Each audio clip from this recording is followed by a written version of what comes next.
Hello everyone, this is Richa. आज हम अपनी इस वीडियो में देखेंगे कि स्टैंडर्ड डेविएशन में अगर मैं population SD assumed mean method से डिस्क्रीट सीरीज़ में निकालनी हो तो हम कैसे निकालेंगे। इस क्वेश्चन में भी हमने सेम क्वेश्चन लिया जो पिछले वीडियो में लिया था। उसमें हमने एक्चुअल मीन मेथड से सॉल्व किया था। यहाँ पर हम एज्यूम्ड मीन मेथड से सॉल्व कर रहे हैं, जिससे कि हम आंसर मैच कर सकते हैं। दोनों ही तरीक़ों से आंसर सेम ही आएगा। तो इसमें आपको मीन निकालना नहीं होता, बल्कि मीन एज्यूम करना होता है। तो एक्स वैल्यू जो आप देख रहे हैं, कोई भी वैल्यू, सेंटर वैल्यू सबसे सही रहती है। अब सेंटर वैल्यू को आप ले लीजिए, इसको एज्यूम मीन कर लेते हैं। उसके बाद हमें क्या करना है, हमें डेविएशन निकालना है। तो जैसे एक्स माइनस मीन करते थे, यहाँ पे एक्स माइनस एज्यूम्ड मीन करेंगे। तो जितना भी एक्स का डेटा है इसको लिख लीजिए पहले। अब इसमें से हमको एज्यूम्ड मीन को माइनस करना है। ये हो जाएगा -2 -1। इसके बाद हमें डी स्क्वायर निकालना है। स्क्वायर करेंगे तो माइनस हट जाएगा। अब एक बार हम फॉर्मूला देख लेते हैं कि डिस्क्रीट सीरीज में एज्यूम मीन मेथड का क्या फॉर्मूला है पॉपुलेशन एसडी का।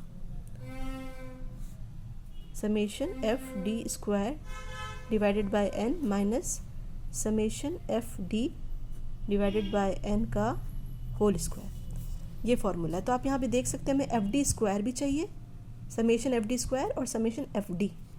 इसका मतलब ये है कि हमको दो कॉलम बनाने हैं, एक एफ डी का और एक एफ डी स्क्वायर का।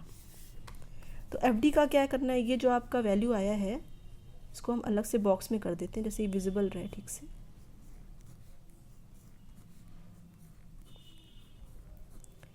One into -2, 2 into -1, 4 into 0, 2 into 1, 1 into 2, 5 into 3, 15। तो इसके बाद हमें नेक्स्ट की तरफ चलना है। डी स्क्वायर जो गिवन है इसको एफ से मल्टीप्लाई करना है। 1 into 4, 1 into 2, 0 into 4, 1 into 2, 4 into 1, 9 into 5, 45। अब इसके बाद हम इसका समेशन करते हैं। समेशन एफ डी करेंगे तो क्या होगा, आप यहाँ पे देख सकते हैं -2 कितना होगा, यहाँ रफ में कर लेते हैं -4, 2 2 4 15, मतलब +19। तो इसको जब आप करेंगे तो क्या होगा, प्लस माइनस होता माइनस है, तो 19 में से 4 आप माइनस करेंगे तो आएगा 15।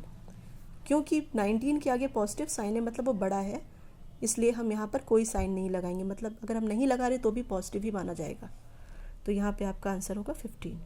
इसको प्लस करेंगे तो ये हो जाएगा आपका 57। अब हम वैल्यूज़ को पुट कर लेते हैं। 57। अब यहाँ पे हमको n भी चाहिए, तो n क्या है, समेशन f जो होता है इसको ही हम कैपिटल N भी कहते हैं। ये है हमारा 15। तो वैल्यूज़ पुट कर लेते हैं। 15 डिवाइडेड बाई 15 स्क्वायर, इसको आप माइनस करेंगे तो ये हो जाएगा 3.8। ये क्या होगा, इसको पहले स्क्वायर करेंगे तो हो जाएगा 225, 225। इसको कैंसिल करेंगे तो ये हो जाएगा 1। अब इसको आप जब माइनस करेंगे तो ये हो जाएगा 2.8। इसका स्क्वायर रूट करेंगे तो आएगा 1.67, जो कि पिछले बार भी हमारा सेम ही आया था। जो पिछले बार हमने एक्चुअल मीन मेथड से किया था उसमें भी देखिए 1.67 ही आ रहा है। अब इसके बाद इसका वेरिएंस निकालना है हमको, तो जस्ट 1.67 का स्क्वायर करेंगे तो ये हो जाएगा 2.78। राउंड ऑफ करेंगे तो हो जाएगा 2.8। अब इसके बाद नेक्स्ट होगा coefficient of S D, sigma divided by mean. तो आपका सिग्मा क्या है 1.67, मीन है 5 नहीं, यहाँ पे हमने, अब यहाँ पे हमें मीन के लिए क्या करना है, ये मीन हमको एज्यूम मीन नहीं रखना है, तो उसके लिए हमको पहले मीन निकालना होगा। मीन अलग से निकालना पड़ेगा, a plus summation f d divided by N.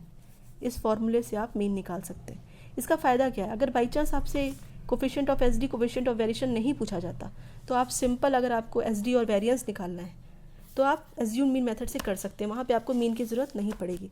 लेकिन अगर coefficient of S D, coefficient of variation पूछ रहा है तो आपको यहाँ पे कैलकुलेट करना पड़ेगा। इसको कैंसिल करेंगे, ये आएगा 1, 4 + 1 = 5। तो आपका सेम ही आ रहा है 1.67 × 5, आंसर होगा 0.33। ये हो गया coefficient of S D. Coefficient of variation आपने sigma divided by mean into 100 करना है। तो अभी कैलकुलेट किया 0.33 इंटू 100 मतलब 33%। ये हमारा आंसर है। आज के लिए इतना ही। Thank you so much.